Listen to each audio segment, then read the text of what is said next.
Minister Narendra Modi also warned the people of Bihar against the return of what he called Jungle Raj parties. The Prime Minister said that while Nitish ended Jungle Raj in Bihar, it was RJD and Congress that want to take Bihar back to that era of corruption, sifarish as well as crime. Listen in.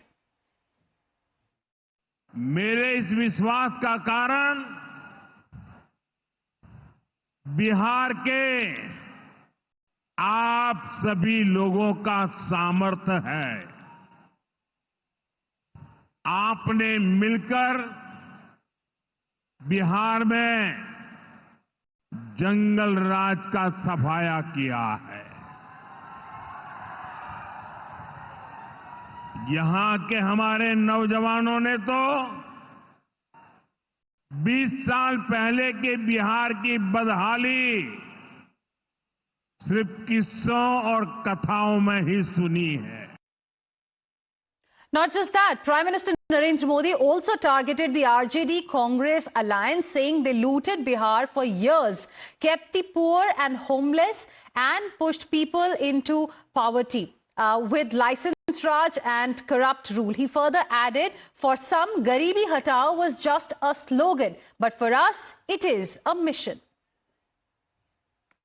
जिस बिहार ने सदियों तक भारत की प्रगति को नेतृत्व दिया, उसको पंजे और लालटेन के शिकंजे ने पलायन का प्रतीक बना दिया था। पंजे और लालटेन वालों ने मिलकर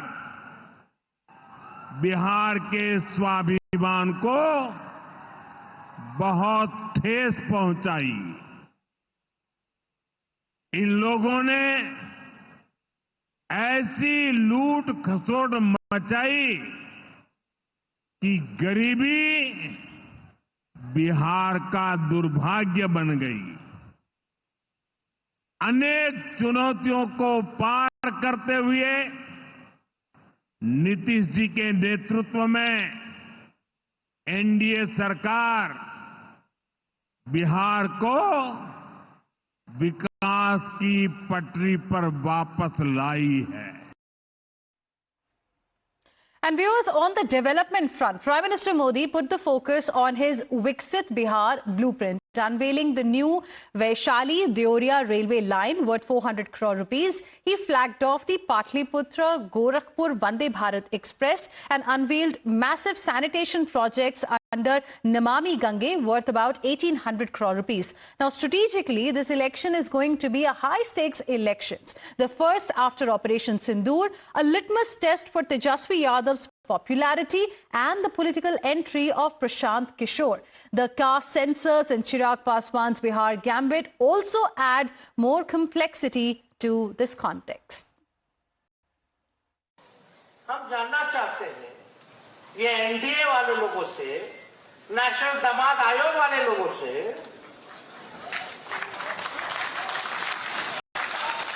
गाली देते हैं हम लोगों को, इसको बना दिया। अरे हम लोग तो चुन के आते हैं, जनता जिस दिन हराएगी फिर भी हम लोग सेवा करना नहीं छोड़ेंगे, जनता के बीच रहेंगे।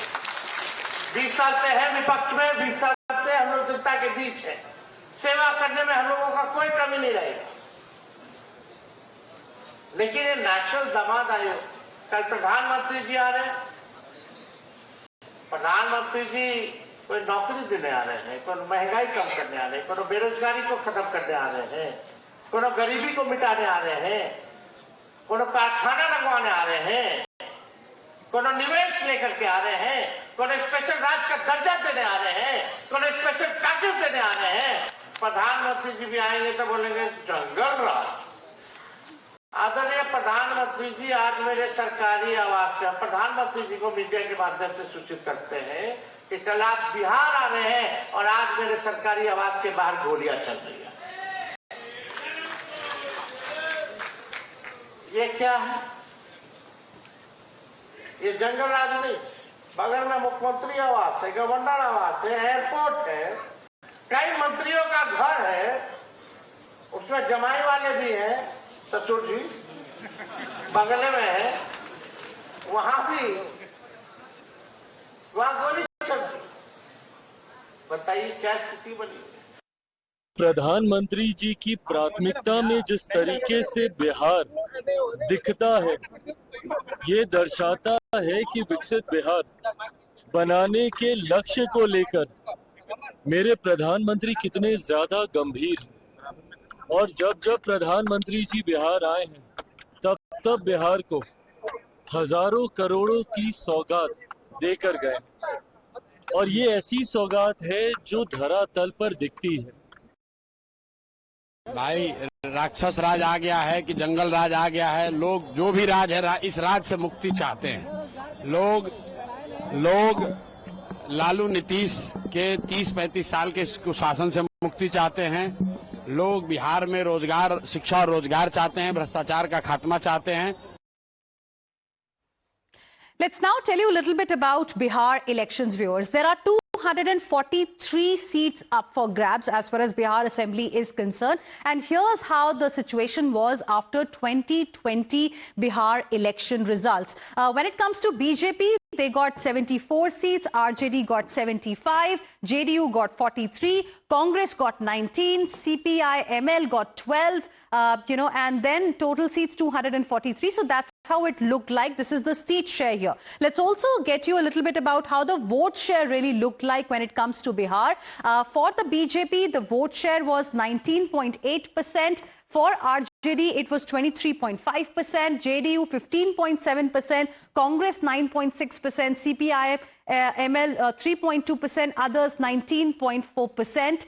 So clearly, now the focus is going to be on these, four players. You've got BJP there, RJD, JDU, as well as the Congress party. Aam Aadmi Party is also another party that has decided to contest, on all 243 seats, but the competition really is going to be among these four, and it'll be important to see what happens. And Prashant Kishore's entry into the battlefield, that's going to make it even more exciting this time. Let's now tell you a little bit about who the key players in battleground Bihar we have at this point in time. Nitish Kumar, JDU, from the JDU, who earlier, remember, was with the INDIA bloc, the opposition, but now he's part of the NDA alliance, I beg your pardon. Then you've got RJD's Lalu Prasad Yadav, then Tejashwi Yadav. For him, of course, it's going to be a litmus test this time. And then his popularity, how much it is among the people of Bihar, that'll be interesting to see. Then you've got Chirag Paswan, LJP